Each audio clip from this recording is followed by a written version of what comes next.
Muhammad Shallallahu Alaihi Wasallam, semoga di akhir zamannya nanti kita mendapatkan syafaat dari beliau. Amin.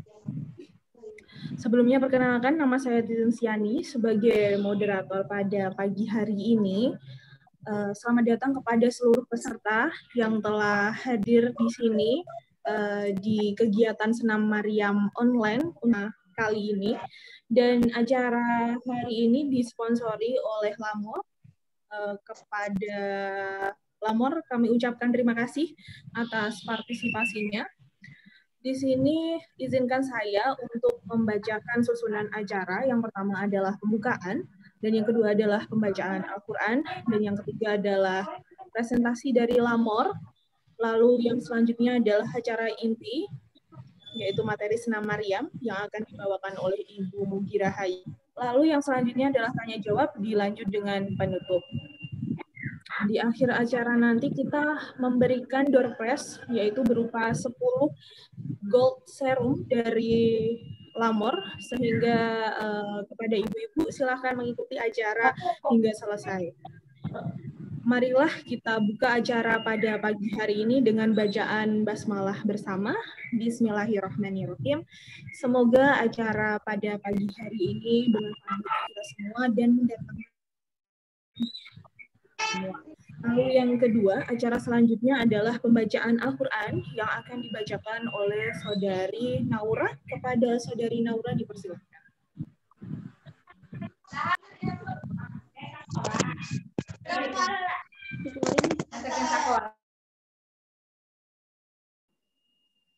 Bismillahirrahmanirrahim. Assalamualaikum warahmatullahi wabarakatuh.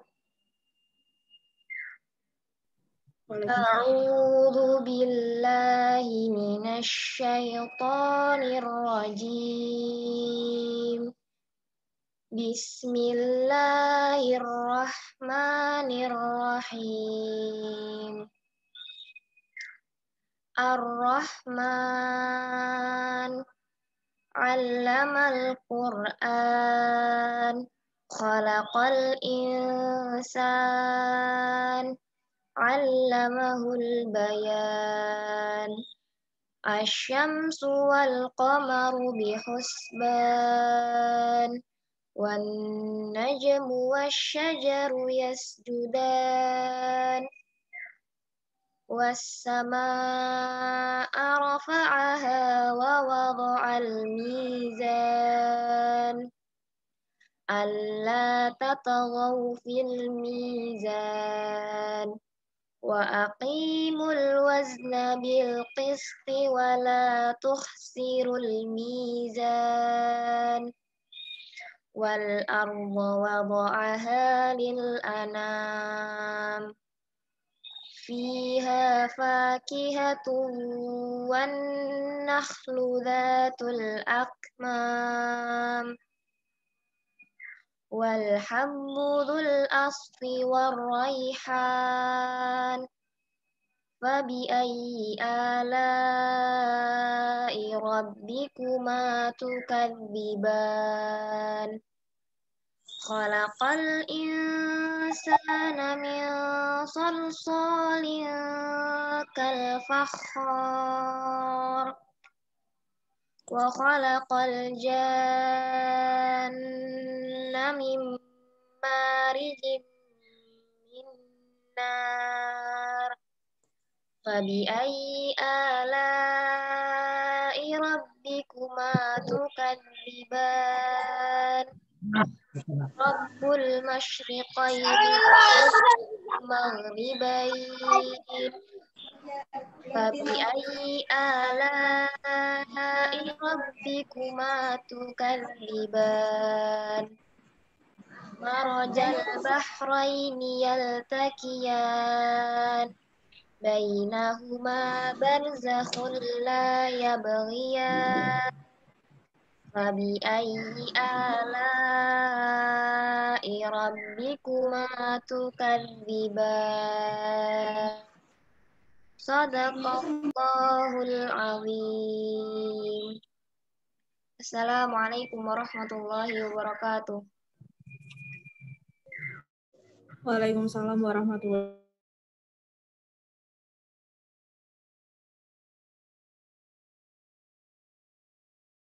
Oke, mohon maaf sebelumnya.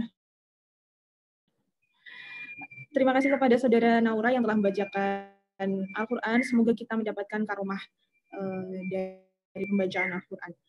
Untuk yang selanjutnya adalah presentasi dari Lamor yang akan dipresentasikan oleh Ibu Debbie. Ibu Debbie sudah bersama dengan saya.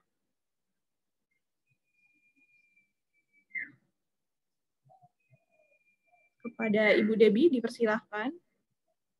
Halo, bisa dengar?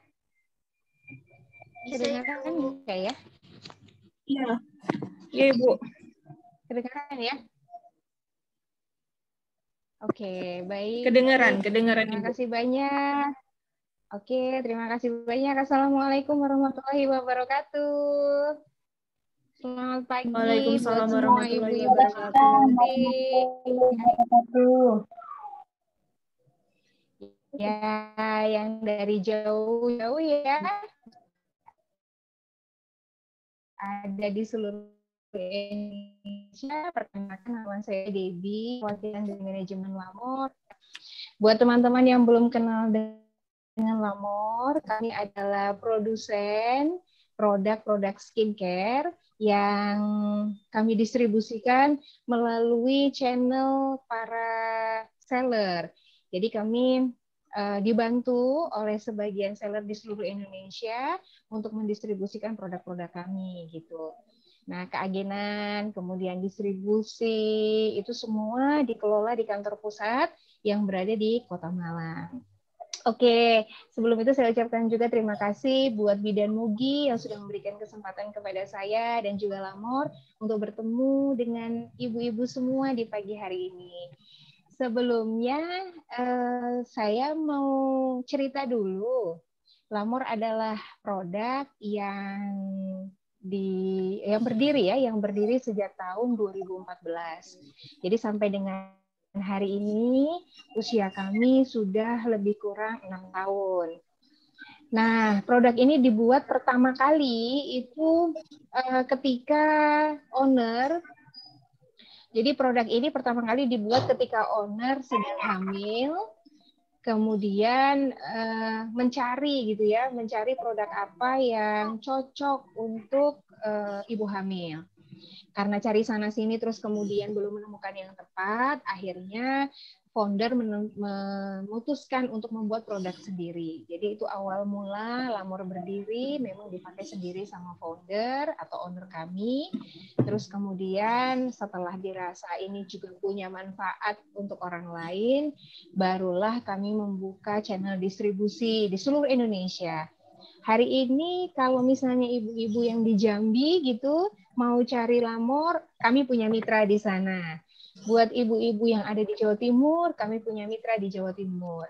Buat bumil yang ada di Kalimantan, kami juga punya mitra di sana. Ya, jadi kalau ingin mendapatkan produk-produk Lamor, kami ada di seluruh Indonesia. Kemudian Lamor ini adalah produk yang halal. Kami sudah punya sertifikasi untuk beberapa produk yang sudah mendapatkan sertifikasi dari MUI.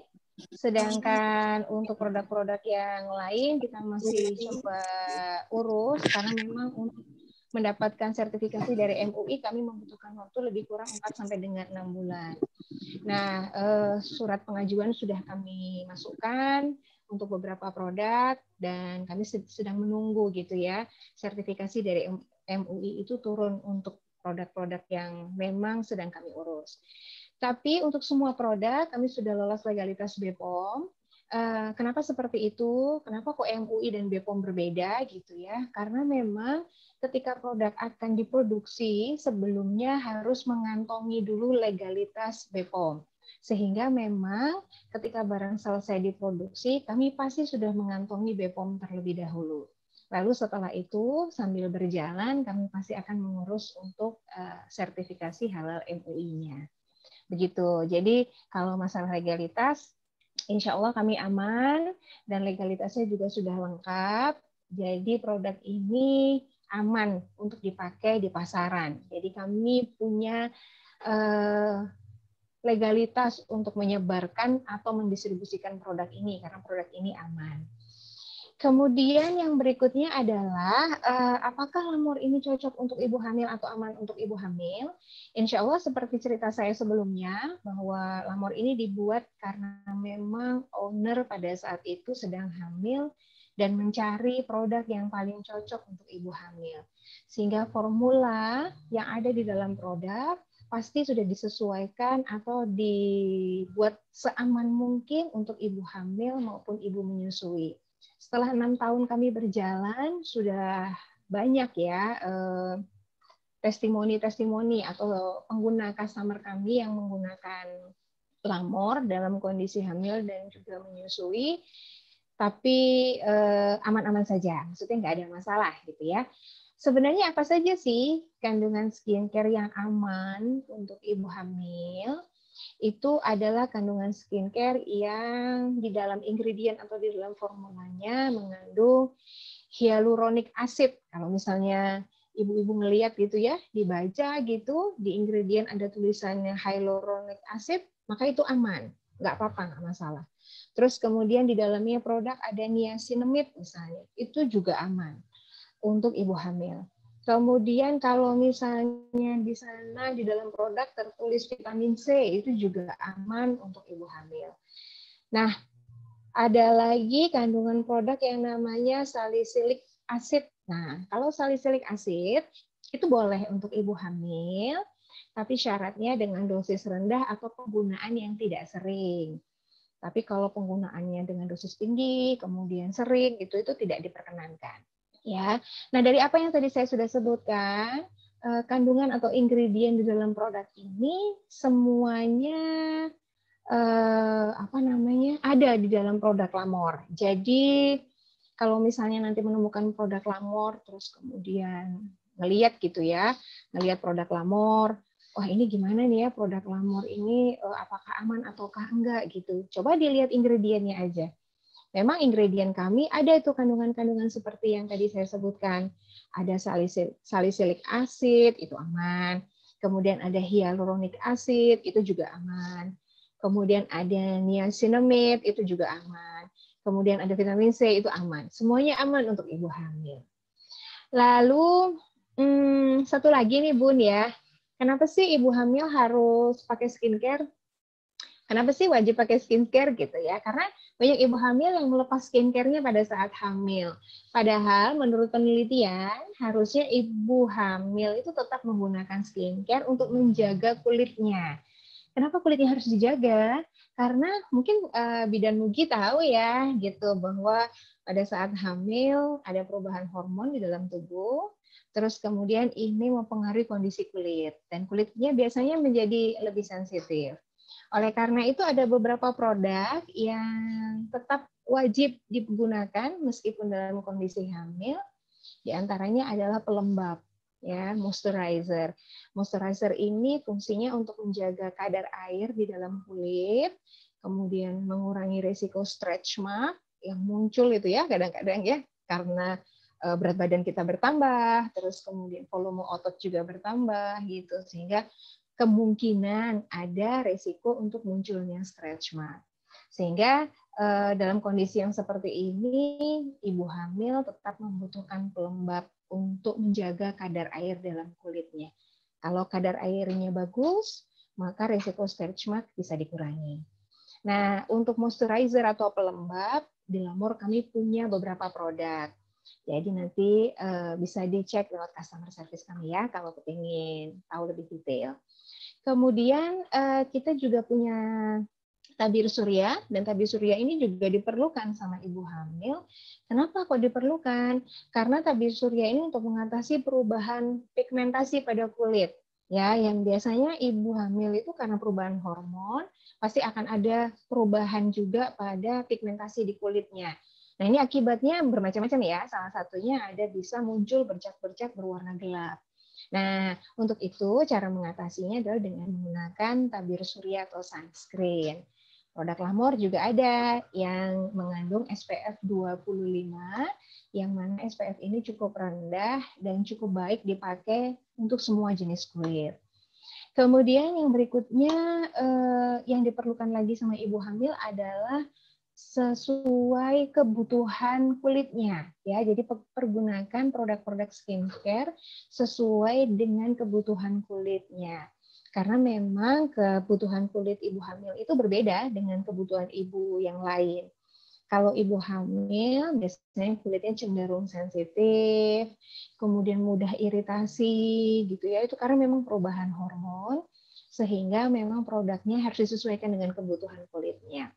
Nah, untuk itu kalau misalnya memang mau mencoba lamor, bisa menghubungi customer service kami yang ada di nomor 0821 3118 5577. Saya ulang ya, customer service kami ada di 0821 3118 5577. Bagi yang mungkin kepingin ongkir produknya nggak terlalu mahal gitu, nanti bisa menghubungi customer service supaya bisa diberi kontak mitra-mitra kami yang terdekat dengan tempat tinggal ibu-ibu semua. Nah, selain kami memberikan peluang untuk mendapatkan skincare yang aman, halal, sehat, dan bisa dipakai oleh semua jenis kulit dalam kondisi apapun, dalam kondisi hamil ataupun tidak hamil, kami juga menawarkan kerjasama kemitraan kepada ibu-ibu di seluruh Indonesia untuk bisa menjadi mitra kami dalam pendistribusian produk-produk lamor. Untuk itu, sekali lagi, bisa langsung dihubungi CS kami ya, Bun ya, ada di 0821 3118 5577. Oke, saya rasa itu dulu dari saya. Terima kasih banyak banget. Kita sudah diberi kesempatan untuk bertemu semua ibu-ibu keren hari ini. Semoga saja kehamilannya semua lancar dan diberikan kesempatan untuk menikmati proses kelahiran yang luar biasa menyenangkan. Terima kasih Bidan Mugi. Terima kasih juga buat Bu Titin Stiani yang sudah menjadi moderator di pagi hari ini. Saya Debbie undur diri. Terima kasih banyak. Wassalamualaikum warahmatullahi wabarakatuh. Waalaikumsalam warahmatullahi wabarakatuh. Ya, mohon maaf. Baik, untuk yang selanjutnya, acara selanjutnya adalah ke acara inti, yaitu pemaparan materi. Sebelumnya saya akan membacakan CV dari Ibu Mugi.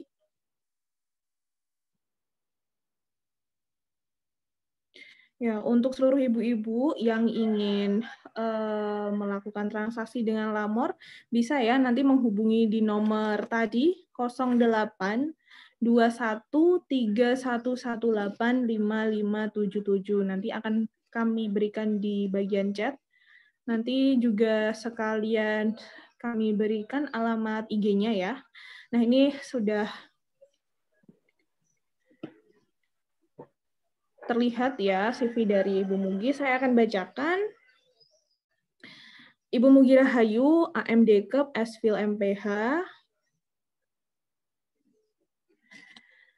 Oke. Beliau bernama lengkap Mugi Rahayu. Bisa dihubungi di IG beliau di Mugi_Rahayu_PM atau di FB di Mugi Rahayu, di YouTube juga di Mugi Rahayu ya. Beliau mempunyai seorang suami, yaitu Bapak Hatta Pradita dan 5 orang anak. Profesi sekarang beliau seorang bidan, penulis, dan motivator Islamic Birth. Beliau sudah menyelesaikan pendidikan di SD YKPP 3 Prabu Mulih, SMP di Prabu Mulih hingga SMA juga, lalu melanjutkan di Fakultas Filsafat di UGM, lalu melanjutkan di Kebidanan Sikas Aisyah Unisa Yogyakarta, lalu melanjutkan lagi di S2 di UGM Fakultas Kedokteran, dan saat ini sedang menempuh profesi di Poltekkes Yogyakarta. Beliau merupakan founder dari Yayasan Ibu Bergerak dan telah mengisi beberapa seminar. Ya, oke. dan workshop mengenai persalinan Maryam, dan salah satunya mengenai senam Maryam yang pagi hari ini akan kita ikuti. Beliau juga sudah melakukan beberapa penelitian ya, salah satunya adalah hubungan pemberian kurma pada ibu bersalin multipara terhadap lama kala 2. Dan tak berlama-lama lagi, kepada Ibu Murgi Rahayu dipersilakan untuk memberikan materinya kepada Umi, sudah bersama saya. Ya. Bisa didengar suara saya? Agak kecil, Om. Suaranya Ya. kekecilan. Suaranya kecil. Ya. Sudah ini? Assalamualaikum warahmatullahi wabarakatuh. Waalaikumsalam. Ya, baik. Ya. Ya, bismillahirrahmanirrahim. Alhamdulillahirrahmanirrahim. Pada pagi hari ini kita bisa bertemu. Ya, ini sambil menunggu dari tim panitia untuk menayangkan materi PowerPoint. Insya Allah, tolong dibantu Mbak Titin. Ya. Ini sambil cek ke peserta yang lain. Apakah sudah bisa mendengarkan suara saya? Sudah. Sudah, Ibu. Ya, Alhamdulillah. Sudah, Bu. Terima kasih. Assalamualaikum warahmatullahi wabarakatuh. Waalaikumsalam warahmatullahi wabarakatuh. Ya, terima kasih Ibu atas semangatnya yang pagi ini sudah meluangkan waktunya ya. Ibu-ibu yang Masya Allah kemarin kami buka pendaftaran dalam waktu 3 jam sudah mencapai target dari 100. Kemudian hari ini saya lihat sudah hampir 600 ya. Dan kami mohon maaf kalau keterbatasan melalui Zoom. Kami hanya bisa menerima 300, tapi ini masih ada kuota di Zoom, silakan yang mau masuk karena nanti kemungkinan yang akan bisa bertanya hanya yang dari Zoom. Ya, untuk yang di YouTube mungkin kalau ada sisa nanti insya Allah kalau ada waktu kemungkinan ya. Baik, terima kasih untuk semua ibu hamil ya. Saya melihat dari data hampir 70% yang ikut adalah ibu hamil. Sisanya adalah profesi lainnya, ada dokter, ada bidan, ada fisioterapi dan ada dosen, ada beberapa profesi lain ya.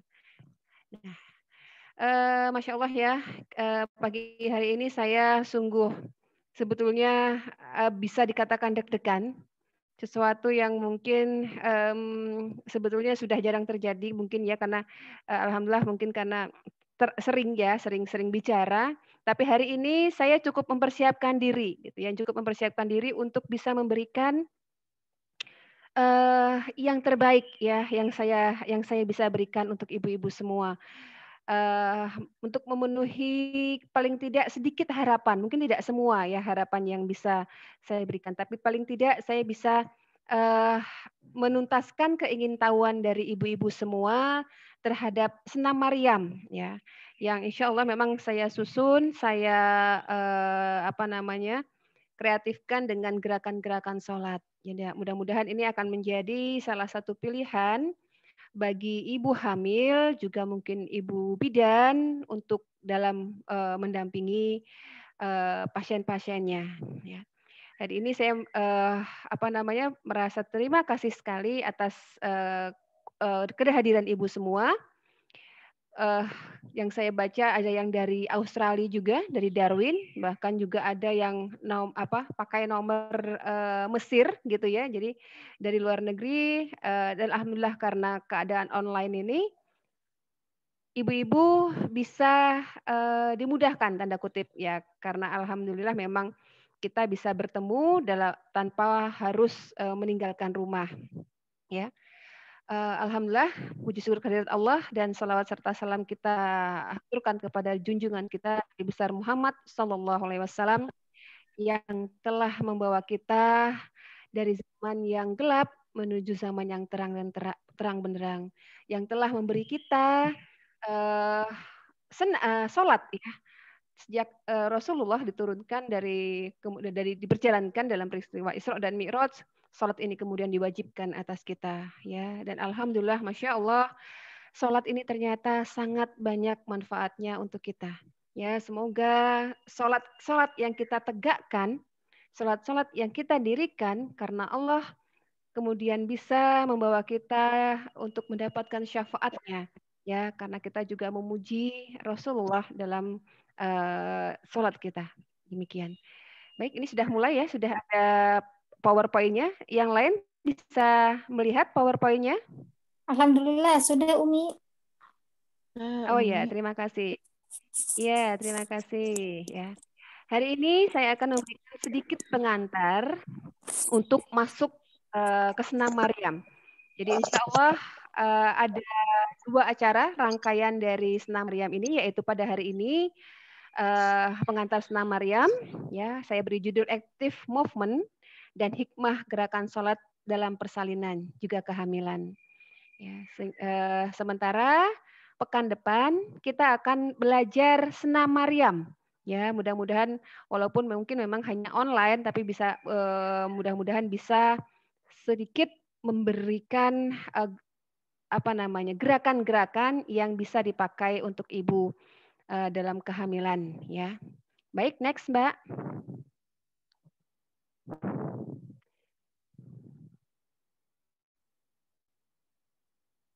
Ya.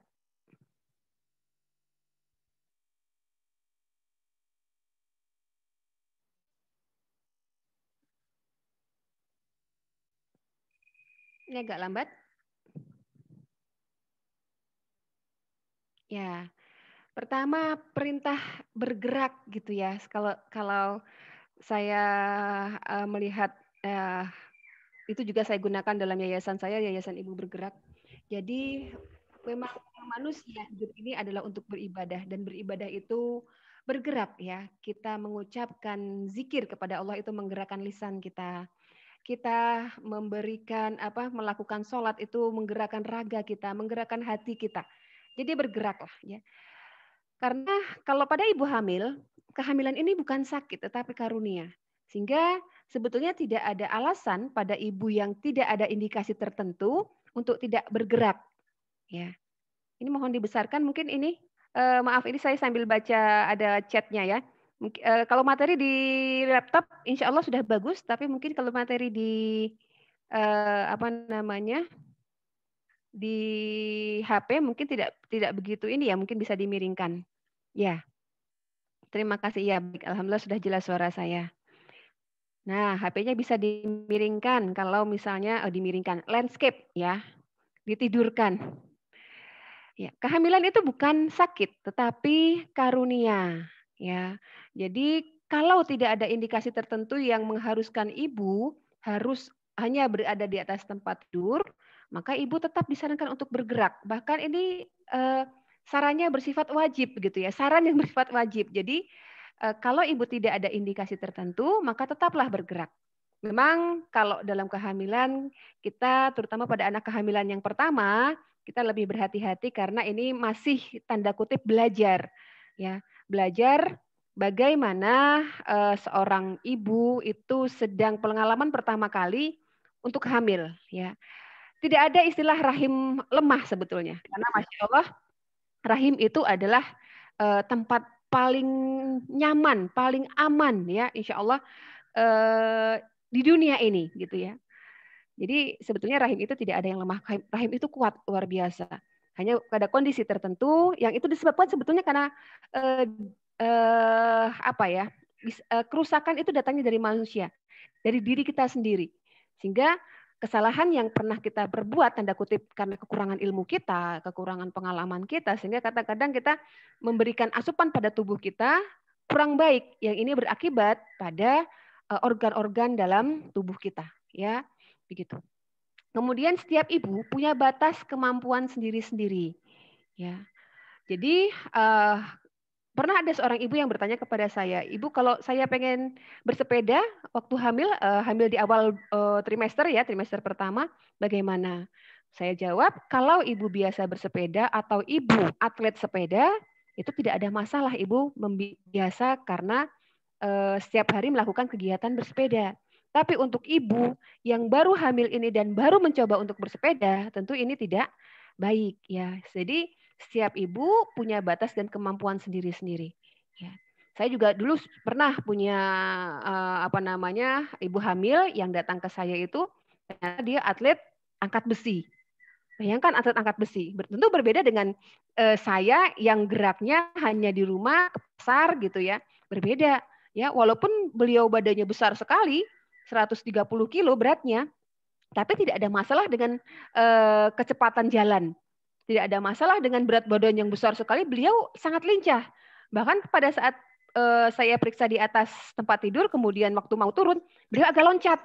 Gitu ya, jadi sampai saya yang ini nanti gempa loh Mbak, saya bilang gitu ya, Masya Allah ya, bukan body shaming ya, karena kita pengen suasana seger gitu ya, ya gitu. Kemudian walaupun ibu punya batas dan kemampuan sendiri, ibu mencoba ikhtiarkan yang terbaik ya, sebagaimana sholat sebaik-baik adalah, anak ini. Iya, iya. Mohon dimatikan mikrofon Ibu. Iya, terima kasih. Jadi sebagaimana juga sholat, kita mengusahakan untuk bisa sholat dalam keadaan berdiri, ya.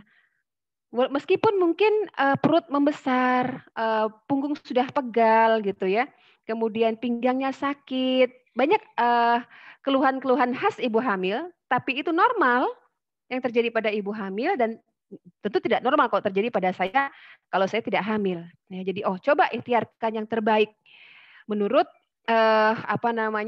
menurut ibu, apa yang bisa ibu berikan yang terbaik ya, harus mengerti batasan-batasan diri ibu sendiri.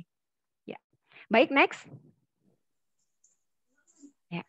Ini adalah rumus menghitung BMI. Jadi kita ibu hamil dan saya sebagai bidan juga ya harus mengetahui berapa berat ibu hamil ya, yang harus jadi ada minimal naik begitu ya untuk ibu hamil. Tidak semua ibu disamaratakan. Ibu yang mungil gitu, tentu berbeda kebutuhannya, kenaikan berat badannya dengan saya yang lebih besar begitu ya. Jadi harus tahu dulu BMI atau body mass index atau IMT ya. Indeks massa tubuh. Ya. Caranya ini mungkin bisa dicari di Google. Di Google cari kalkulator BMI. Ya. Berat badan dibagi tinggi badan kuadrat. Ya, contohnya di situ ya, ada berat badan 76 kilo, tinggi badan 167. Ini tinggi sekali nih. Ya. Kemudian BMI-nya setelah dicari adalah ini tinggi badan dalam meter ya. Jadi kalau sentimeter dijadikan meter dulu. 27,25. Baik, next lagi. Dari tadi kita akan melihat ke nilai IMT 27,25 tadi ternyata termasuk tinggi. Sehingga kalau dia hamil, ya jadi ini kita harus tahu berat badan sebelum hamil dan mencari IMT-nya. Ya. Pada ibu hamil yang IMT-nya rendah, ya, nah berat badan yang disarankan pada saat hamil kenaikannya adalah sekitar 12,5 sampai 18 kilogram. Dan pembagiannya seperti itu. Pada trimester pertama lebih banyak ya. Walaupun ini kadang-kadang tidak terjadi dalam kenyataan, tidak sulit juga terjadi. Karena biasanya pada trimester 1 ibu merasakan mual dan muntah. Ya, sehingga bahkan kadang-kadang ini menurun ya, berat badan ibu menurun. Iya, mungkin bisa di-unmute. Ya. Kemudian kalau saya ini rendah ya, rendah, normal, tinggi dan obes. Ya. Kemudian kalau di trimester 1 itu memang paling tinggi kebutuhan untuk kenaikan berat badan ya. Di situ bisa balik lagi 2,3 kilogram selama trimester 1. Maksudnya setiap bulan selama trimester 1. Jadi trimester 1 kan ada 3 bulan, trimester 2 ada 3 bulan, trimester 3 ada 3 bulan, kurang lebih ya. Nah, trimester 1 pada saat trimester 1 kenaikannya 2,3 kilo. Ya.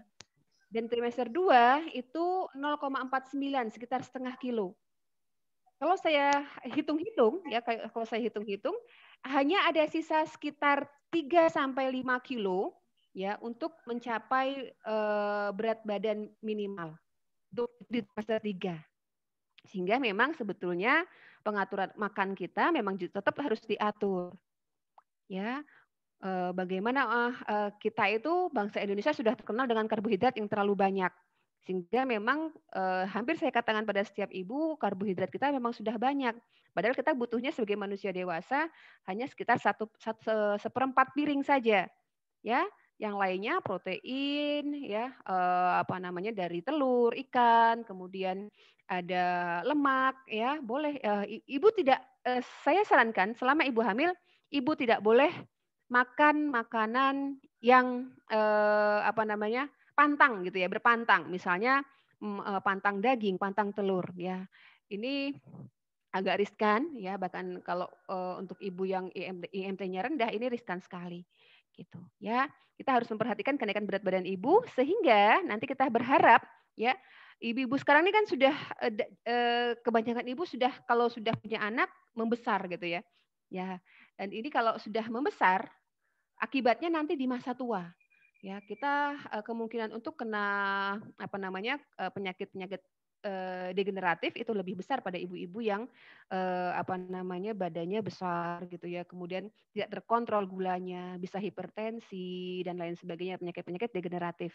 Sehingga masa hamil ini tetap harus kita olah ya, sebagai tidak berarti bahwa masa hamil ini menjadi alasan untuk kita makan semuanya ya. Hati-hati kalau kita makan semaunya juga ini berefek kepada organ-organ di tubuh kita ya. Jadi ada satu cerita ibu ini pada saat kehamilan pertama tidak menjaga makannya, kemudian qadarullah ya, qadaran sesar. Kemudian di kehamilan kedua dia berharap bisa normal dan menjaga makannya sangat kuat gitu ya. Apa yang dia makan adalah yang dia butuhkan, bukan yang dia inginkan. Ya, apa yang dia butuhkan, kalsium, zat besi, kemudian protein, itu semua dimakan. Dan alhamdulillah beliau bisa melahirkan secara normal gitu. Baik, lanjut lagi.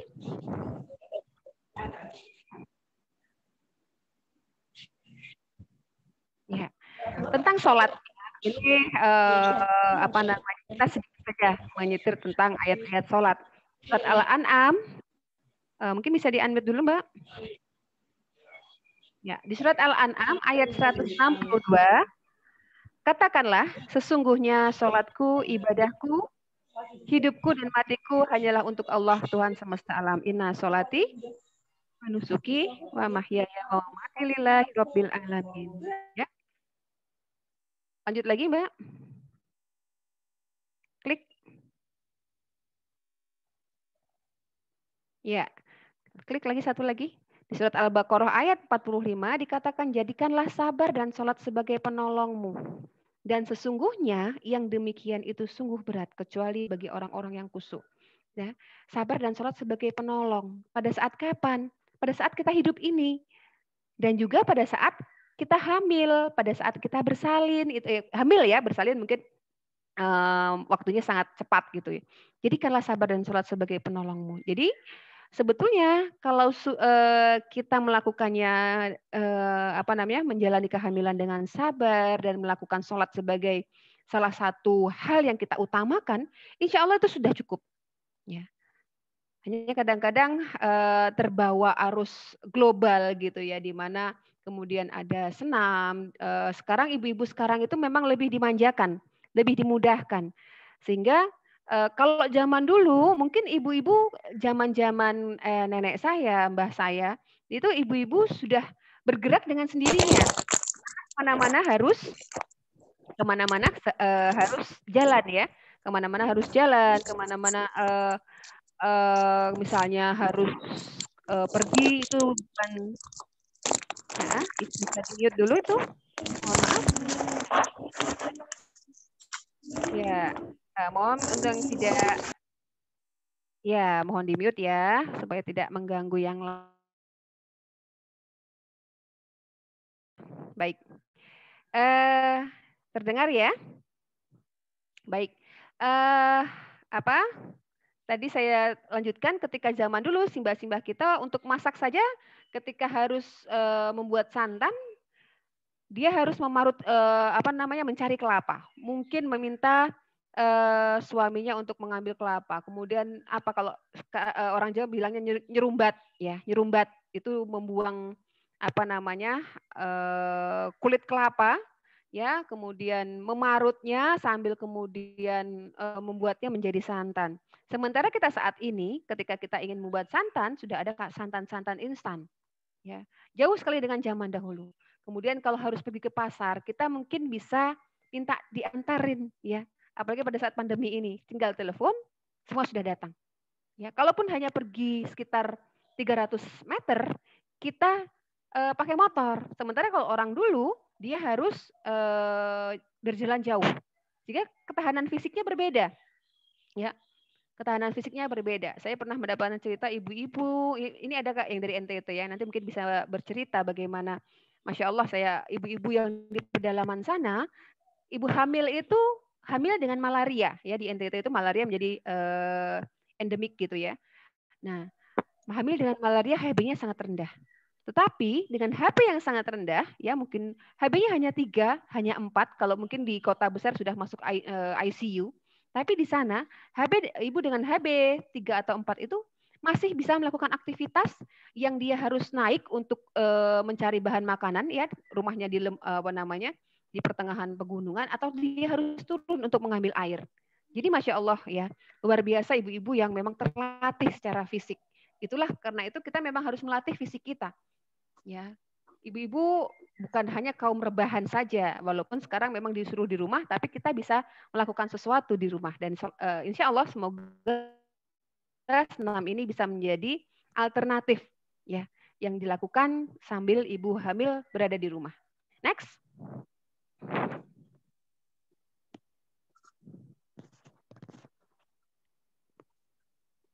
Ya, pendahuluan awali dengan bismillah. Berniat ikhlas karena Allah. Ini mungkin yang agak sulit, berniat ikhlas karena Allah karena kita melakukan ingin ini dicatat sebagai amal kita. Jadi kita harus berhati-hati terhadap setiap amalan kita, setiap perbuatan kita yang ini tidak karena Allah ya, nauzubillah min dzalik. Kita saling mengingatkan karena ini khawatirnya akan jatuh kepada maksiat. Padahal kita ingin kebaikan untuk diri kita. Jadi niatkan ikhlas karena Allah, bukan karena ingin memutar bayi. Ya, itu tujuan lain. Tadi niat itu karena Allah, tapi tujuan kita adalah mungkin salah satunya menjaga kebugaran, memutar bayi, atau mengurangi keluhan punggung pegal ya. Nah, jadi niatkan ikhlas karena Allah. Semoga ini menjadi satu amal yang besok bisa kita bawa di hadapan Allah. Ya. Kemudian lakukan gerakan sambil terus berzikir. Ya. Kemudian gerakan ini dilakukan sebanyak 2 kali 8 hitungan, diulangi 2 sampai 3 kali. Ada juga yang nanti ada sekitar 1 sampai 3 menit. Ya. Di ruangan usahakan tidak ada laki-laki yang bukan mahram. Karena laki-laki yang bukan mahram itu tidak boleh melihat tubuh kita. Ya. Jadi perempuan ini walaupun nanti untuk senam kan kita biasanya akan mengenakan pakaian yang lebih nyaman ya, yaitu mungkin bisa berupa kaos lengan pendek atau dengan legging gitu ya. Dan usahakan laki-laki ini tidak dalam satu ruangan yang yang bukan mahram, ini bukan satu ruangan. Jadi bisa ibu-ibu semua ya, atau dengan bidannya itu saja. Tidak penting, atau ibu dengan suami saja dengan bu bidannya atau instrukturnya. Ya, jadi hanya satu pasang saja yang berada dalam ruangan itu. Ya. Kemudian sirkulasi udara di ruangan itu lancar, tidak terlalu banyak angin, juga tidak terlalu panas atau pengap. Baik. Lanjut. Ya. Persiapan dalam keadaan tidak lapar dan tidak kenyang. Jadi kalau tadi makan, mungkin usahakan 2 jam dari makan baru kemudian melakukan aktivitas yang berupa senam ini gitu ya. Kemudian kalau lapar, makan dulu ya. Kalaupun nanti ingin lebih cepat, mungkin makannya hanya sedikit. Yang penting tidak menyebabkan asam lambung menjadi naik dan nanti malah tidak nyaman pada saat melakukan gerakan senam. Kemudian jangan tahan buang air besar dan buang air kecil. Lakukan gerakan sesuai kemampuan secara bertahap. Jangan paksakan jika belum mampu. Ya. Jadi jangan paksakan, walaupun ini mungkin gerakan-gerakan yang sederhana, tapi jika ibu belum mampu, maka jangan paksakan. Ya, memang saya buat gerakan-gerakan di sini, insya Allah sederhana. Jadi masya Allah senam itu, kalau kita melihat senam, ya itu gerakan-gerakan yang sangat sederhana. Kalau kita lihat hanya berdiri, ruku, sujud, dan duduk. Ya, 4 gerakan utama: berdiri, ruku, sujud, dan duduk. Tapi gerakan-gerakan yang luar biasa ini ya bisa dilakukan orang tua dan juga mungkin anak-anak. Saya memperhatikan anak saya ya yang sekarang hampir 2 tahun, umur 8 bulan dia sudah bisa sudah mau mencontoh ya saya ketika sholat sujud, walaupun sujudnya bukan sujud seperti kita, tapi dia sudah mampu untuk menundukkan kepalanya ya. Jadi luar biasa ya, gerakan yang sangat sederhana, tapi manfaatnya sangat luar biasa. Inilah yang mungkin kita kurang aware gitu ya, kurang juga untuk kreatif. Kadang-kadang kita lebih melihat sesuatu di luar sana, ya, sesuatu di luar sana yang sangat menarik dengan gerakan-gerakan yang sulit, ya. Tapi kita sangat tertarik. Sementara kita tidak memahami bahwa gerakan sholat ini sangat luar biasa hikmahnya, sangat luar biasa manfaatnya untuk tubuh kita. Ya, sangat luar biasa. Karena yang memerintahkan sholat itu adalah Allah, ya. Dan Jibril mengajarkan gerakan-gerakan sholat kepada Rasulullah yang kita lakukan sampai saat ini, insya Allah. Ada beberapa perbedaan gerakan, itu wajar, ya, itu wajar karena memang ini perbedaan khilaf ya itu wajar terjadi, tidak perlu banyak diperdebatkan atau dipermasalahkan, insya Allah begitu ya. Kemudian jangan tahan buang air, hentikan jika terasa kram, kaku, mual, pusing dan lain sebagainya. Rilekskan tubuh, ambil nafas panjang dan beritahu instruktur. Jadi saya pernah bertemu dengan satu ibu yang pada saat melakukan ruku, tiba-tiba beliau merasa berputar-putar. Ternyata ibu itu merasakan lupa untuk sarapan. Ya, maklum ya, masya Allah ibu-ibu ini selalu berkorban untuk anaknya sehingga persiapan untuk acara beliau hanya mempersiapkan anaknya dan tidak mempersiapkan dirinya sendiri. Tapi waktu itu kita kasih kurma 2 butir, alhamdulillah ibunya sudah cukup kuat ya dan bisa melanjutkan gerakan senam sampai selesai. Ya, perhatikan besok kita akan full ya melakukan senam Maryam. Ya, ada gerakan yang hanya khusus untuk usia kehamilan ibu cukup bulan. Ya, karena ada yang akan merangsang kontraksi pada beberapa ibu. Walaupun memang ini saya memandang kehamilan itu adalah urusan yang personal. Setiap ibu itu berbeda. Jadi kadang-kadang ketika kita harus menjawab pertanyaan, apakah ini cocok buat saya tidak bisa menjawab dengan tepat. Karena setiap ibu itu personal. Kalau ibu mau mencoba, ibu akan merasakan. Ya, tapi kalau ibu khawatir, ya kekhawatiran itu akan menjadikan beban tersendiri sehingga tidak usah dilakukan. Ya. Baik, lanjut. Baik. Ya, ini ada yang demikian ya. Ya, di mute dulu. Baik, perlengkapannya ya kalau biasanya kita senam di tempat saya, ya silakan untuk membawa handuk. Walaupun mungkin kadang tidak terlalu penting. Kadang-kadang kita punya kain lain ya, handuk kecil atau sapu tangan. Kemudian minuman air putih disediakan. Karena jangan sampai ibu dehidrasi karena keringat ya. Jadi ibu hamil minumnya harus cukup ya. Ini juga berkaitan dengan jumlah ketuban nantinya.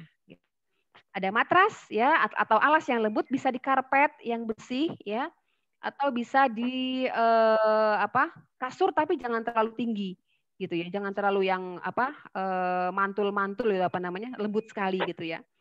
Kasur yang tipis saja. Kemudian ada permen atau makanan, bisa kurma atau kismis yang bisa dihisap ya, bisa diisep, bisa di bisa di mood gitu. Kalau orang Jawa misalnya ngemut di mood gitu. Kemudian pakaian yang longgar, menyerap keringat dan menutup aurat. Baik, lanjut.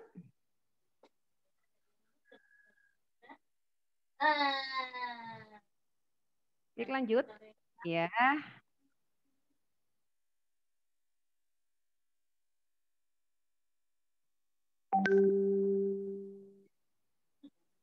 Ya, gerakan pertama yang akan besok kita juga akan peragakan ya adalah yang saya akan bicarakan pada hari ini adalah gerakan ruku.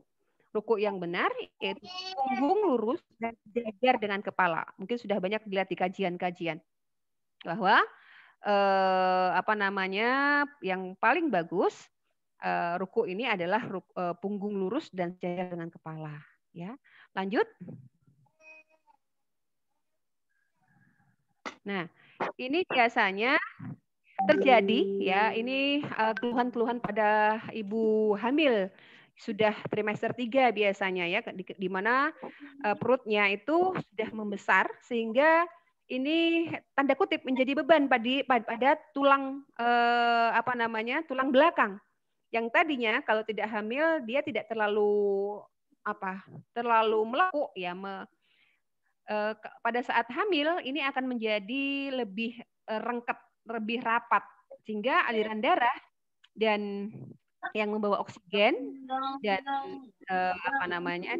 nutrisi itu tidak bisa melewati dengan lancar di daerah situ sehingga terjadilah pegal ya, mungkin terasa agak lucu. Nah, ini memang mungkin bisa di-mute dulu, Mbak. Ya, mohon maaf. Bisa dibantu mute. Ayo sini. Ayo, Nak. Ya. Ayo. Ya. Tadi kita lanjutkan ke ruku ya.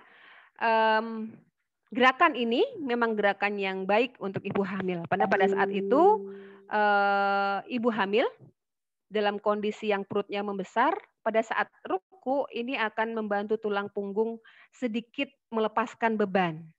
Ya, ini low back pain in pregnancy. Di luar itu ada semacam gerakan yang bisa membantu untuk meminimalkan rasa sakit di belakang, di punggung itu pada saat kehamilan ya.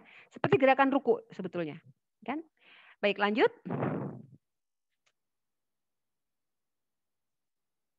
Ya, ini ruku 3 menit ya, lurus, punggung lurus dan sejajar dengan kepala. Kepala tidak terlalu menunduk dan tidak terlalu mendongak. Ya, fungsinya menjaga kesempurnaan tulang belakang, mengembalikan tulang-tulang ke ruasnya kembali. Jadi kita akan melakukannya 3 menit besok. Kenapa 3 menit? Insya Allah ini akan memberikan hasil dari sebuah exercise terhadap tubuh kita. Ya. Kalau kita kadang-kadang di kehidupan keadaan sehari-hari kita mengangkat ember, kemudian kita melakukan gerakan-gerakan yang membuat ini saya agak suaranya luar biasa ini, yang membuat tulang-tulang di sekitar pinggang itu agak bergerak dari asalnya. Ya. Nah, ini ruku itu bisa mengembalikan tulang-tulang ke ruasnya kembali. Ya. Jadi kalau kemudian kita ruku agak lama, insya Allah akan terasa bunyi ya, tulang-tulang yang kembali itu akan bunyi. Ya, ada bunyi kretek-kretek. Nah, besok kita akan praktekkan. Kemudian mengurangi keluhan punggung pegal pada ibu hamil. Karena tadi saya katakan, dia mengembalikan tulang-tulang ke ruasnya kembali dan membuat aliran darah di daerah punggung belakang itu lebih lancar. Ya, melancarkan aliran darah pada tubuh bagian tengah. Merelaksasikan otot bahu, ya bahu kita ini terlalu kan beradanya di atas. Nah, pada saat itu dia berada di sejajar dengan punggung. Ya, sehingga dia lebih rileks. Melonggarkan otot punggung. Ya, otot punggung tadi sudah saya katakan kenapa dia jadi lebih rileks karena mendapatkan sedikit waktu untuk bisa melancarkan aliran darah. Kemudian melonggarkan otot perut. Jadi pada saat nifas, gerakan yang bisa dilakukan adalah ruku. Ya, mungkin ibu yang sudah pernah melahirkan anak kedua, ketiga, kalau anak pertama biasanya tidak terlalu terasa, rasa mulas kontraksi yang berlebihan ya, seperti rasa mau melahirkan. Dan itu normal terjadi pada anak kedua, ketiga, dan selanjutnya, karena pengembalian rahim atau kontraksi ini akan menimbulkan rasa seperti mulas yang seperti akan melahirkan lagi. Nah, coba dibantu untuk melonggarkan otot-otot perut itu dengan sedikit membungkuk atau ruku, ya. Tapi untuk ibu nifas tidak dianjurkan untuk melakukan sujud. Baik, lanjut. Ya. Baik, selanjutnya adalah duduk tawaruk. Duduk tawaruk ini adalah duduk tasyahud akhir. Ya, biasanya kalau saya offline begitu, kalau saya duduk tawaruk adalah duduk tasyahud ada yang awal, ada yang akhir. Nah, sekarang langsung saya katakan duduk tawaruk ini adalah duduk tasyahud akhir. Gerakannya yaitu tumit kaki kiri. Bisa kalau sekarang yang mengikuti acara ini dengan posisi duduk ya, bisa langsung praktek tumit kaki kiri. Tumit, tahu ya bagian tumit kaki, bagian belakang kaki itu menekan ke arah perineum. Ya, kalau perineum susah bisa ke arah vagina dulu. Nah, ini seperti duduk tasyahud akhir, duduk sebelum salam. Ya, duduk tasyahud akhir atau duduk sebelum salam. Ruas jari-jari kaki kanan itu ditekuk. Jadi persis seperti duduk tawaruk. Besok kita akan praktekkan tapi dengan variasi gerakan yang lain sehingga nanti tidak bosan kalau hanya duduk tawaruk saja. Ya, yaitu gerakan tumit kaki kiri menekan ke arah perineum. Ini kita maksudkan supaya perineum mendapatkan tekanan, ya, menjadikan dia lebih terlatih, lebih nanti insya Allah menjadi lebih elastis. Walaupun ya, next. Ya, walaupun sebetulnya untuk jahitan perineum atau robekan pada saat bersalin, perineum yang robek pada saat bersalin itu bukan hanya dari gerakan saja, ya, tapi multifaktor. Bisa dari gizi ibu, bisa dari memang sudah dari sononya, ya, Allah memberikan perineum yang elastis, ya. Kita nggak bisa apa-apa lagi kalau sudah seperti ini. Apapun yang ibu lakukan, kalau perineumnya elastis ya nggak akan robek, gitu. Tapi kita bisa mengusahakan. Seperti saya, perineum saya juga bukan bahkan mungkin cenderung kaku mungkin ya. Ya. Pada anak pertama saya mendapatkan 11 jahitan karena digunting oleh bidan. Ya, buat saya tidak ada masalah, ya. Kalau pada saat hal itu memang sudah harus dilakukan mungkin oleh bu bidannya. Walaupun saya merasa ini belum kayaknya nggak perlu deh. Kalau bu bidan sudah melakukan ya insya Allah sudah. Ya, kita yakinkan saja. Mudah-mudahan itu yang terbaik buat kita. Ya, alhamdulillah juga lukanya tidak ada masalah. Ya, tidak ada masalah. 5 kali bersalin, qadarullah Allah menetapkan saya harus selalu dijahit. Ya, jahitan paling sedikit kemarin anak kelima hanya 2 jahitan dan itu saya sudah melakukan semua. Duduk tawaruk, jahitan pijat perineum, menjaga makan dan lain sebagainya. Tapi qadarullah Allah memberikan hadiah tetap untuk dijahit ya. Jadi sebetulnya memang multifaktor gitu ya. Nah, ini jahitan perineum. Mungkin ibu-ibu kalau lihat aslinya nanti tidak mau makan siang nanti kasihan ya. Jadi kita hitamkan saja, hitam putihkan saja. Baik, lanjut. Nah, ini ada video ya tentang pijat perineum. Nah, caranya ya, ini perineum ya, ini. Nah, ini boneka dari miniaturnya, jadi karetnya ya. bentuk dari vagina dan perineum. Itu lubang yang besar adalah vagina, kemudian yang kecil adalah anus. Jadi perineum itu adalah jarak antara anus dan vagina. Ya, lihat di sana ya, jarak antara anus dan vagina. Itu adalah bagian yang sering kali robek pada saat bersalin. Namun jangan tidak khawatir karena robekan ini biasanya itu normal, ya. Apakah harus selalu digunting? Tidak selalu. Ya, kita melihat kondisi. Nah, yang dipersiapkan adalah bisa cermin kalau memang memerlukan cermin, kemudian tangan harus dalam keadaan bersih, bisa pakai hand sanitizer atau kita cuci tangan. Pastikan kuku dalam keadaan tidak panjang. Kemudian lebih baik juga kalau kita memakai sarung tangan. Karena ini akan melindungi jari-jari kita, mungkin ada area yang kalau kita pijatkan langsung ke vagina akan membuat vagina terluka. Kadang-kadang ada sisa kuku atau kulit yang keras ya, yang akan melukai vagina. Jadi pakaikan handscoon akan lebih baik atau sarung tangan. Kemudian siapkan pelumas, bisa berupa minyak zaitun atau minyak nabati. Jangan baby oil karena akan terasa panas. Nah, masukkan dua jari telunjuk ke dalam vagina, itu sampai mentok gitu ya, kedua jari ibu jari sampai mentok, kemudian lakukan gerakan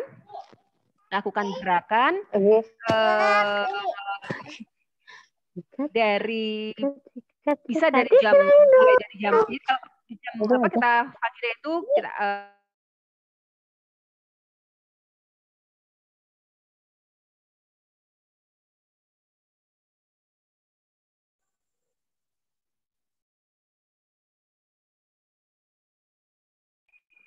ya.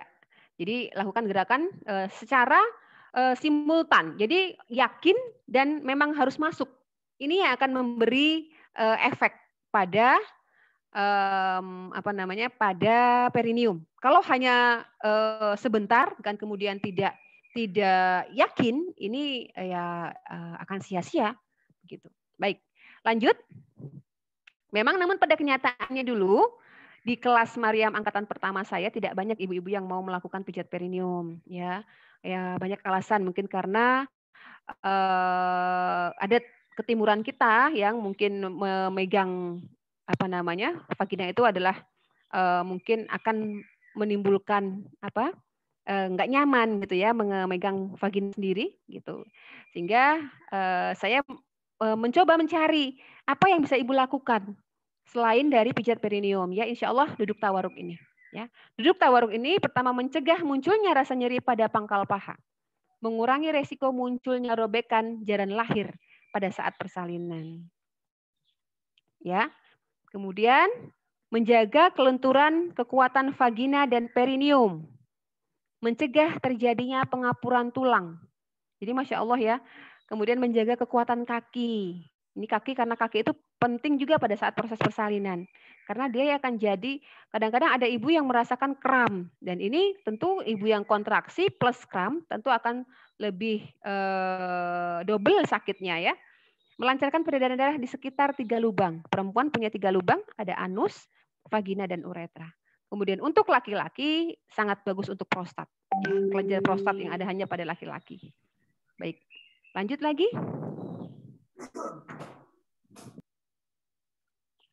Ya.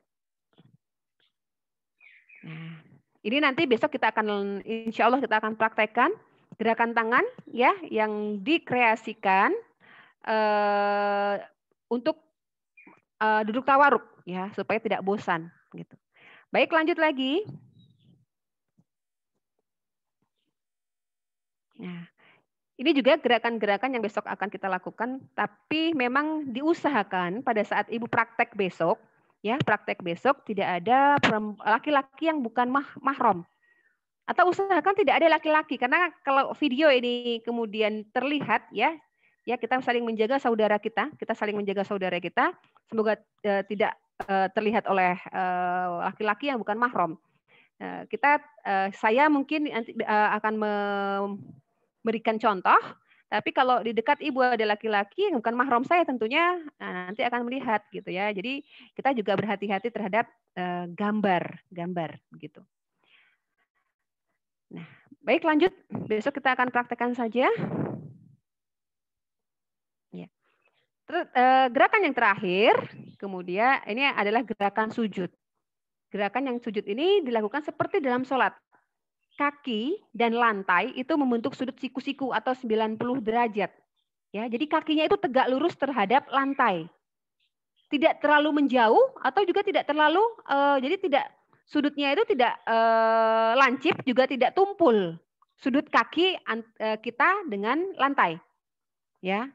Kaki atau paha. Tentu paha yang menjadi tumpuan adalah lutut ya.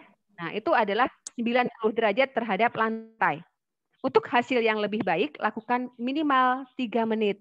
Besok kita akan praktekkan juga. Baik, lanjut. Nah, ini posisi janin sunsang.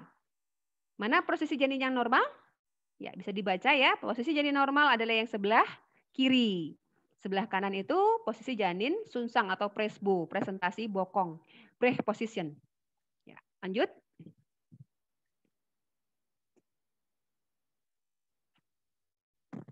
Nah, ini juga biasa terjadi. Jadi kalau nanti di masyarakat ya, ibu adalah anggota masyarakat, ada ibu yang pecah ketuban, tapi kemudian yang keluar adalah tali pusar. Tali pusar itu seperti usus ayam gitu ya, tapi lebih besar gitu. Nah, itu segera ke rumah sakit dalam keadaan sujud. Masya Allah, kemarin ada yang testimoni, Masya Allah ya, ketika kemudian memang mendapati kasus seperti ini, kemudian membawa ibu ke rumah sakit secepatnya, karena ini adalah keadaan yang darurat. Ya, kalau tali pusar itu keluar, kemudian dia terjepit di antara kepala dan tulang panggul, maka bayi akan kekurangan pasokan darah dan oksigen. Tentu ini akan berbahaya pada bayi. Kita hanya punya sedikit waktu untuk kemudian menyelamatkan ya, tanda kutip menyelamatkan bayi. Sehingga coba kita posisi sujud sehingga kita berharap tekanan pada panggul itu sedikit berkurang sehingga darah bisa tetap mengalir walaupun mungkin tidak selancar biasanya tapi tetap mengalir ke dalam tubuh bayi. Ya. Lanjut. Ini posisi knee chest ya. Ada yang banyak bertanya, apakah posisi untuk memutar janin itu adalah posisi knee chest atau sujud? Yang mulai saya lakukan pada pasien-pasien saya, ibu-ibu hamil tempat saya adalah posisi sujud. Ya, karena posisinya menurut ibu-ibu lebih nyaman. Ya, dengan posisi ini kurang tegak lurus ya. Jadi contoh gambar sebelah kanan ini kakinya kurang tegak lurus. Ya, harusnya dia tegak lurus sekali sehingga jarak antara perutnya itu tidak menyentuh pahanya. Apalagi pada ibu hamil, perutnya kan membesar sehingga butuh ruang. Ya, dan kita memberikan ruang yang cukup luas kepada bayi untuk memutar dalam posisi seperti ini. Ya. Jadi jangan sentuhkan antara paha dengan perut. Harus jauh, tidak menyentuh. Itu sholat Rasulullah. Ya, jangan bersentuhan antara perut dan kaki begitu. Ya, posisi tangan seperti kalau laki-laki memang harus naik ya, jadi tinggi begitu sampai ketiaknya kelihatan. Tapi kalau perempuan kita sesuaikan saja karena tidak terlalu tinggi. Gitu. Lanjut lagi.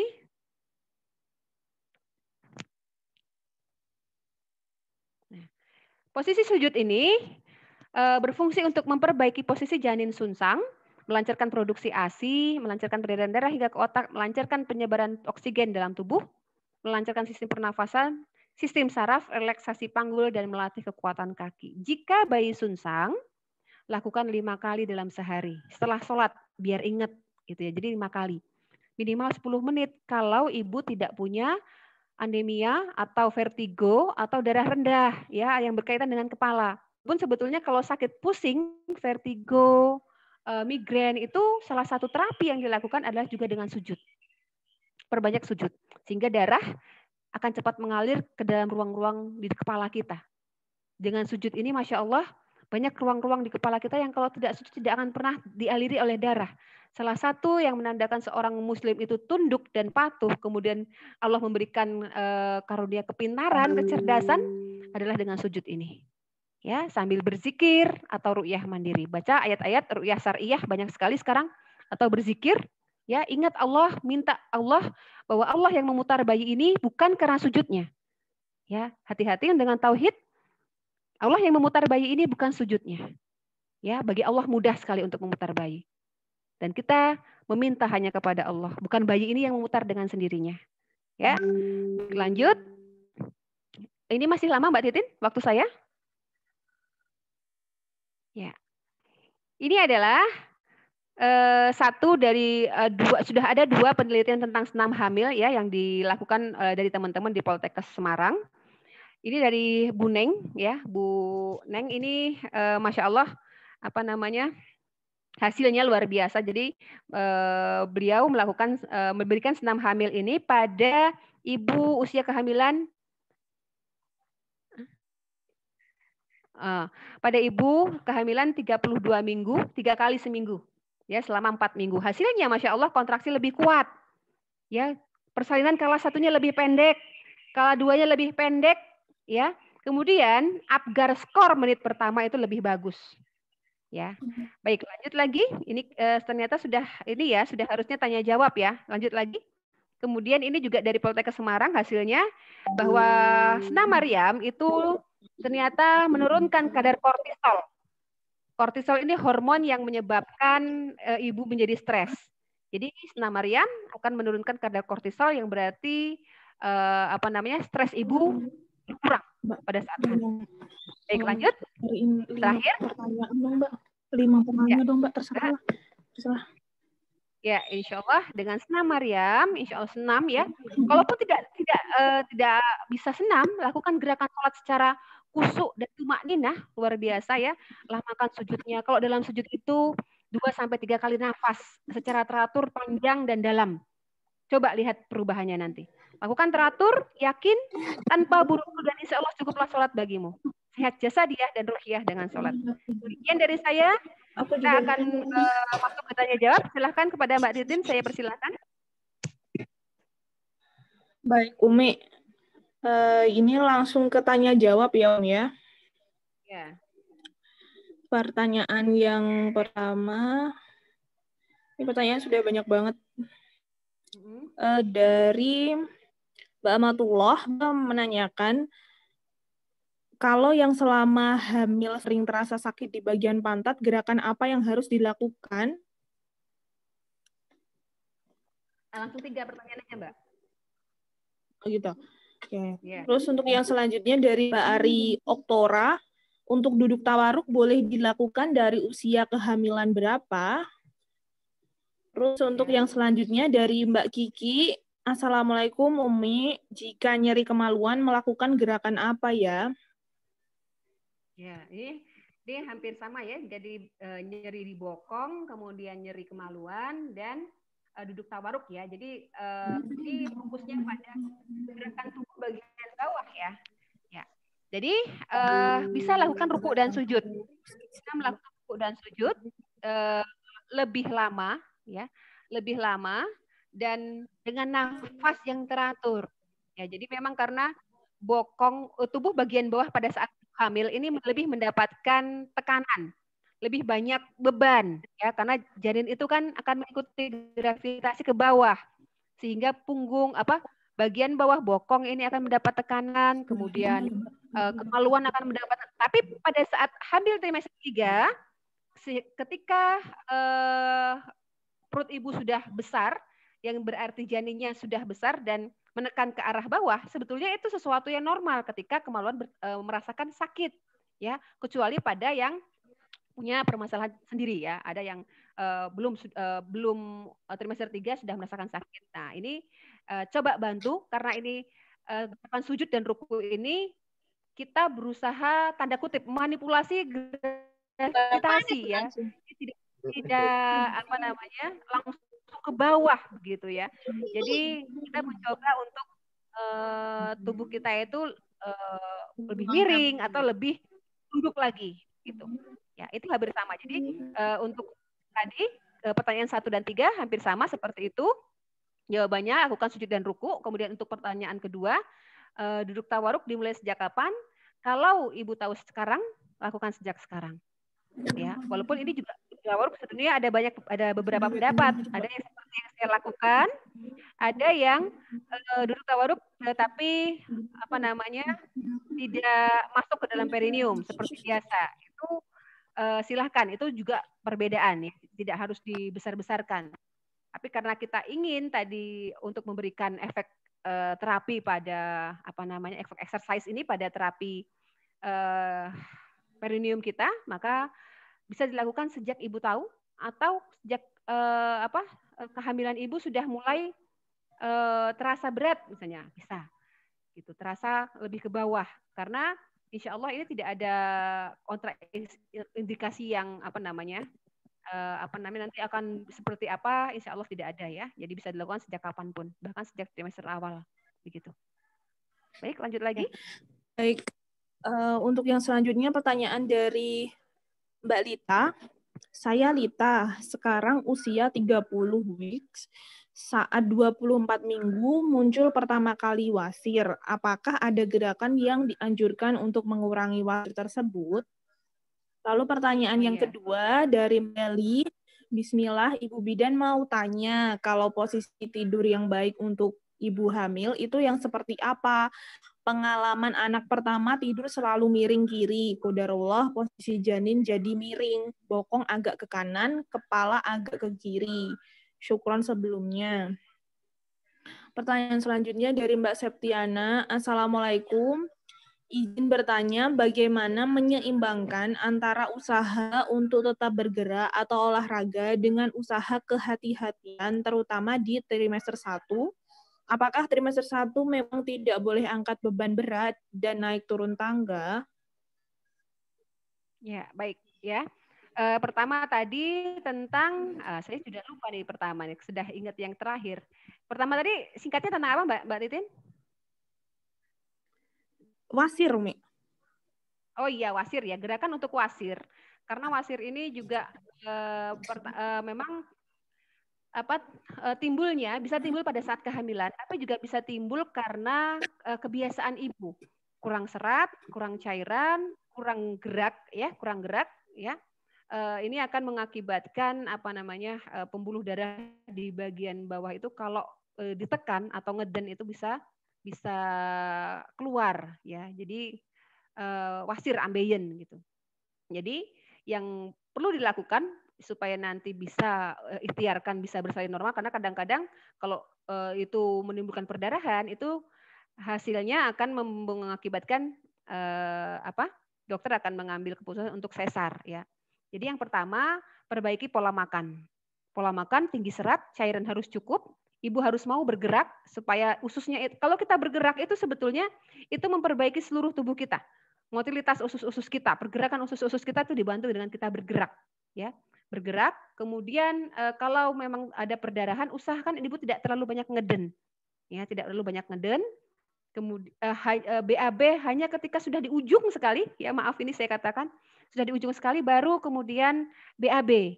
Ya, kemudian usahakan BAB-nya yang lembut, jangan tidak BAB dalam sehari, harus selalu BAB. Jadi usahakan makannya banyak serat sehingga, atau cukup lemak juga. Ya, ini kalau kurang lemak juga bisa mengakibatkan BAB tidak lancar.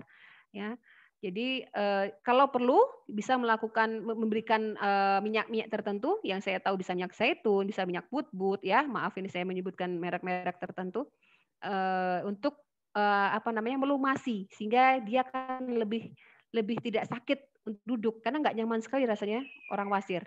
Ya, begitu Mbak. Baik. Yang pertanyaan kedua, singkatnya gimana Mbak?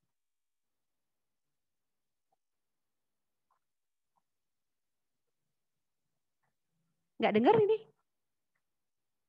Gimana? Posisi tidur yang baik untuk ibu hamil itu yang seperti apa, Ya, baik-baik. Posisi tidur yang baik ya. Jadi posisi tidur ini juga ibu-ibu hamil terbagi menjadi dua. Ada ibu yang miring kiri, ya, karena kalau sudah besar itu enaknya kan miring ya. Kalau kita terlentang itu akan menyebabkan sesak. Kalau ibu mau terlentang bisa juga dengan bantalnya lebih tinggi. Tapi lebih tingginya itu dari mulai bokong ke atas. Jangan hanya kepala saja yang tinggi. Ya. Jadi diatur bantal itu bisa menopang punggung sampai kepala kita. Ya. Kalau ibu mau miring kiri, ya, yang ini dianjurkan oleh medis, ya. Ada pertentangan, jadi banyak pertanyaan, apakah harus miring kiri terus, sementara saya biasanya miring kanan. Dari Islam kan harusnya miring kanan, begitu ya. Nah, miring kiri ini ada vena yang paling besar yang menghantarkan darah ke seluruh tubuh. Kalau ini miring kiri, karena pembesaran perut, dia akan tertindih,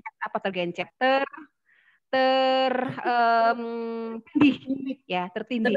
Aliran darah akan menjadi kurang, aliran darah akan menjadi kurang lancar. Ya, ini pada ibu kalau ibu miring kanan, ya, miring kanan. Kalau miring kiri ini bisa diminimalisir. Tapi saya ibu nyamannya ibu seperti apa? Karena ibu keyakinannya adalah miring kanan, menurut sunnah Rasulullah gitu ya, mau miring kanan karena mengikuti sunnah, ya miring kanan nggak apa-apa. Karena kenyamanan ibu ini membuat dia lebih lega bernafas, nggak ada pikiran macam-macam, ya. Jadi monggo cari yang senyaman ibu, insya Allah itu akan lebih baik. Baik. Ada lagi? Yang terakhir, Mbak? Yang terakhir tadi ini Om, usaha untuk tetap olahraga namun tetap menjaga kehati-hatian, terutama di trimester 1. Apakah trimester 1 iya memang tidak boleh angkat beban? Ibu tanpa indikasi, misalnya ada perdarahan, ada keguguran riwayat keguguran, riwayat perdarahan, pernah persalinan prematur, maka sebaiknya berhati-hati untuk melakukan gerakan-gerakan tertentu. Karena ini memang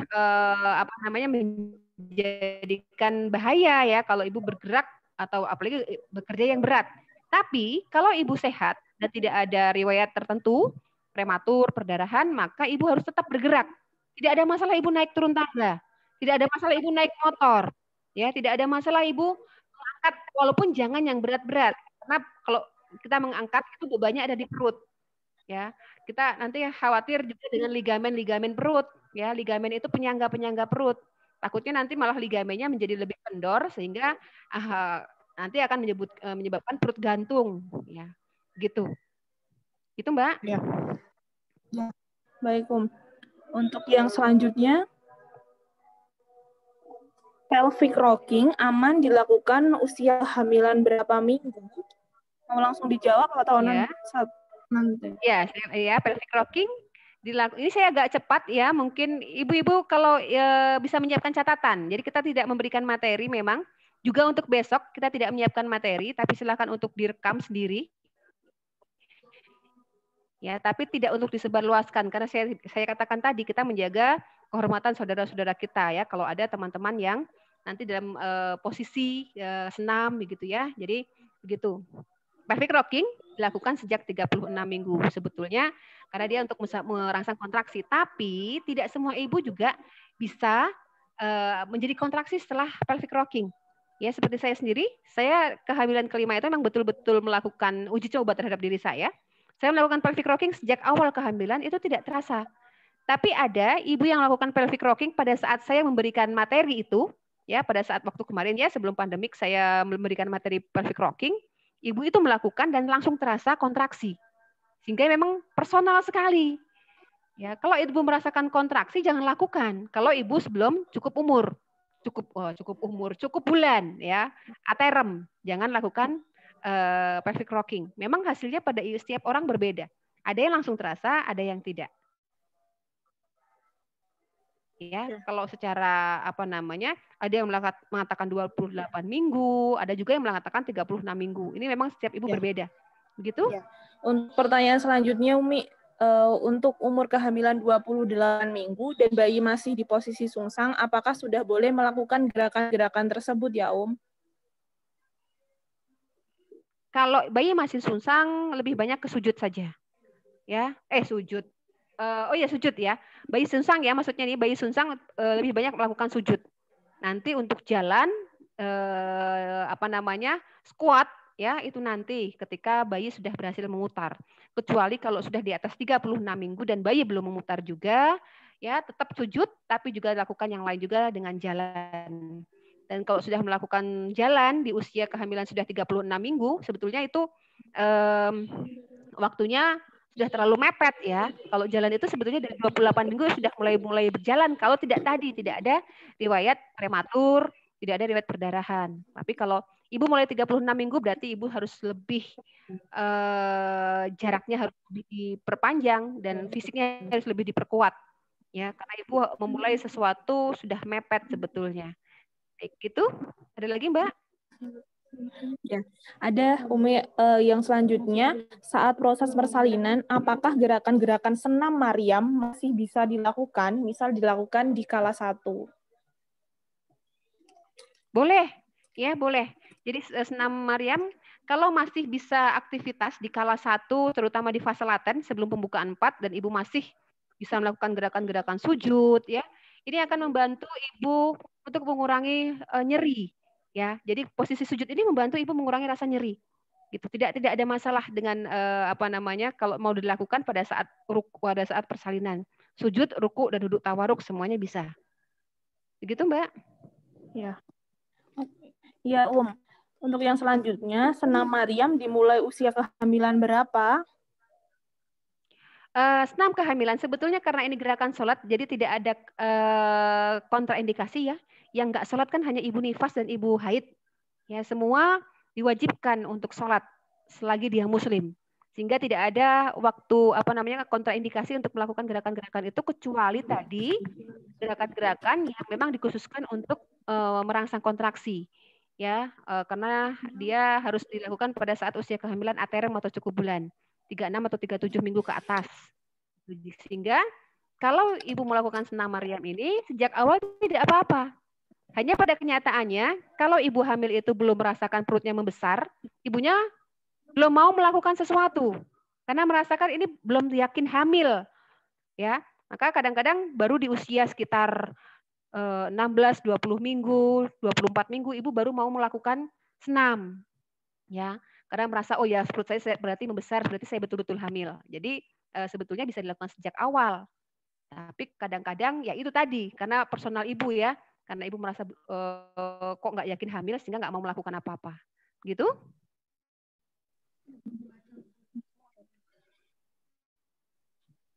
Ya, sebentar, Ya.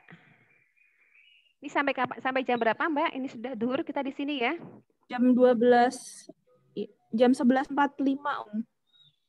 Oh ya, baik. Ini pertanyaan dua lagi kayak sepertinya. Yang dari YouTube, Assalamualaikum, ada yang dapat kesempatan nggak? Ini sudah kita saring, Oh gitu ya, ya baik-baik. Apakah ada kaitannya senam Maryam ini dengan metode PAS atau pengobatan akhir zaman? Jazakillahu khair.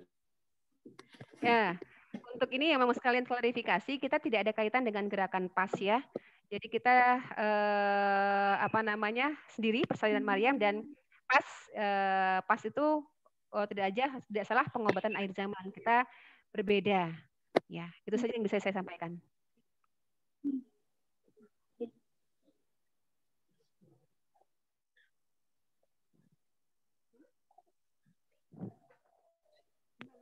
Ada lagi, Mbak?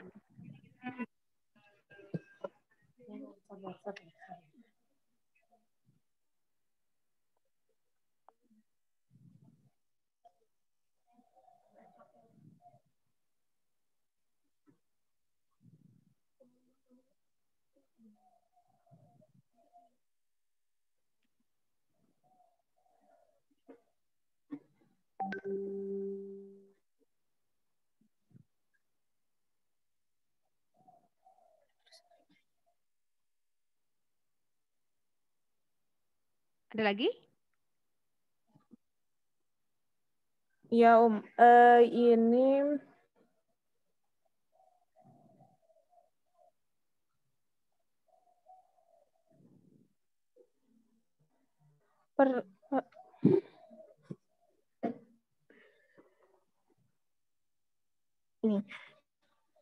Ibu, saya mau tanya, bedanya senam Maryam dengan yoga bagaimana ya Bu? Apakah bisa dikombinasikan dengan gerakan yoga?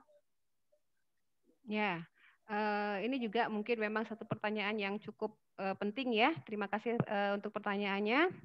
Jadi kalau saya seperti di awal tadi saya katakan, kita kembali ke sholat dulu. Ya, untuk yang lain coba apa sih yang ingin Ibu cari? Ya, apa yang ingin Ibu cari? Kesehatan, ya. Karena kita ingin setiap permasalahan kita selesai dengan cara yang Allah ridhoi, ya. Semoga. Ya, dan Allah, kita ingin setiap apa yang kita lakukan menjadi amal ibadah buat kita, sehingga kelak kita melakukan sesuatu itu tidak sia-sia dan kelak kita bisa bawa ke hadapan Allah, ya. Dan itu pasti yang namanya ibadah itu ada syariatnya, ada tata caranya, ada aturannya, ya. Dalam hal ini, ketika kita melakukan sesuatu yang kemudian kita berniat itu karena Allah, dan juga gerakan-gerakan yang kita ini adalah gerakan-gerakan yang netral, ya, gerakan-gerakan juga gerakan sholat, ya, insya Allah, dan tidak ada maksud tertentu, ya, maksud tertentu. Jadi kembali ke Islam dalam arti bahwa kita merasa setiap permasalahan kita ada penyelesaian dalam Islam.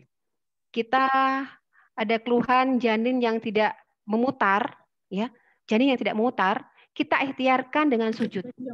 Kita punya masalah punggung yang sakit, punggung yang nyeri, kita punya solusi dengan ruku, ya. Tapi ini hanya sebuah ikhtiar, Apakah nanti kepala bayi harus dan bisa memutar? Hanya Allah yang bisa memutar. Ya, hanya Allah bisa memutar. Jadi kita berusaha, itu bukan usahanya yang sekuat tenaga itu sesuai dengan yang Allah perintahkan.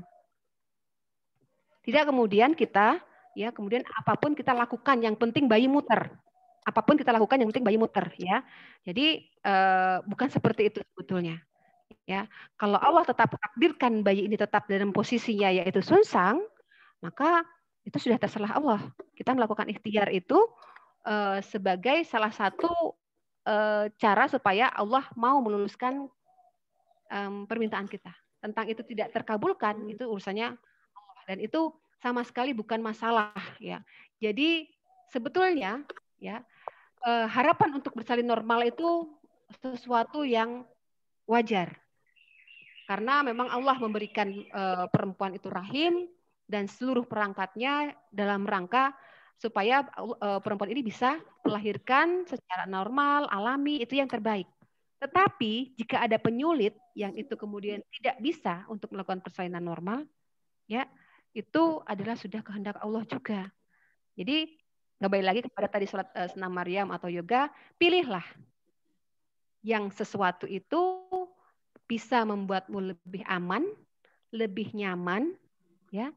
Dan insya Allah ini kita inginnya, ya, tidak bercampur dengan hal-hal yang lain dan kita bawa ke hadapan Allah sebagai sebuah ibadah, insya Allah. Gitu. Umi, waktunya sudah habis sekarang, Sebenarnya pertanyaannya masih banyak sekali, tapi memang sudah habis waktunya. Mohon maaf kepada seluruh ibu-ibu. Nanti mungkin bisa untuk pertemuan selanjutnya. Yang selanjutnya, Umi bisa memberikan closing statement sekaligus penutup, Umi. Ya, baik. Kepada ibu-ibu, ibu hamil, ya, ibu bidan, ibu dosen, dan siapapun yang menonton, ya, yang ikut dalam acara ini, terima kasih atas dukungannya dengan tetap setia di sini, ya.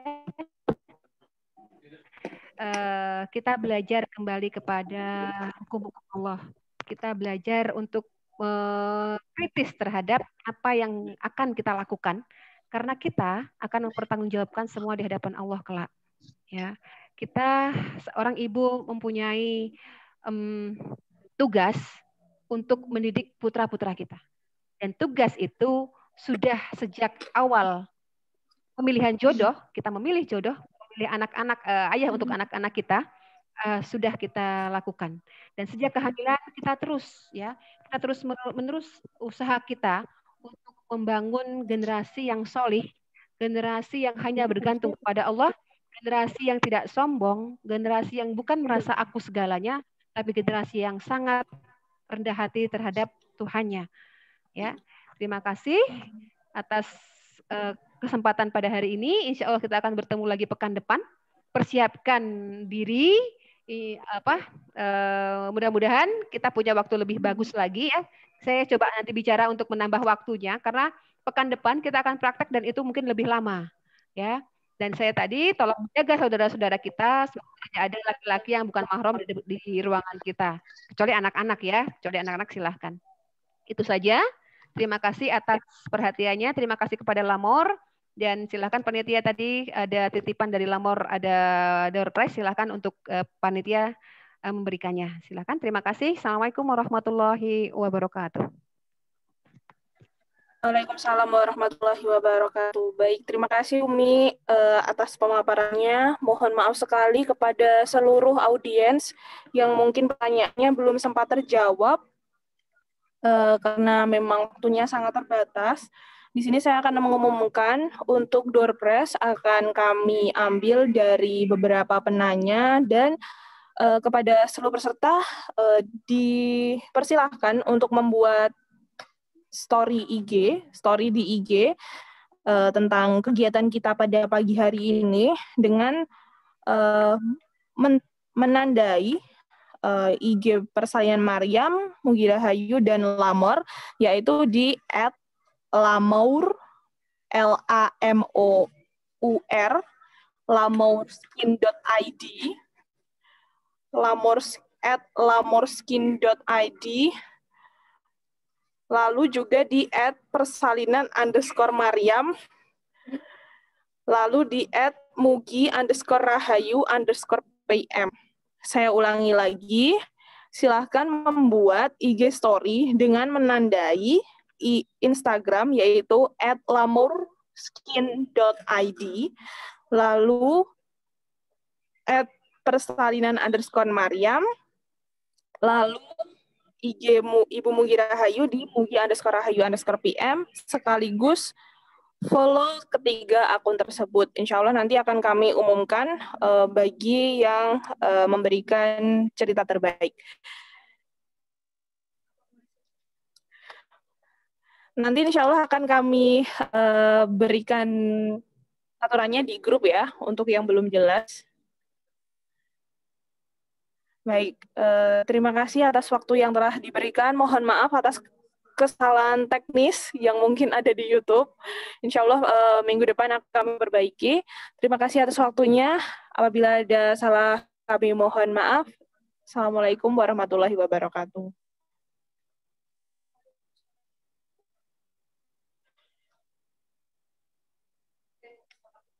Silahkan saya izin matikan Zoom-nya ya.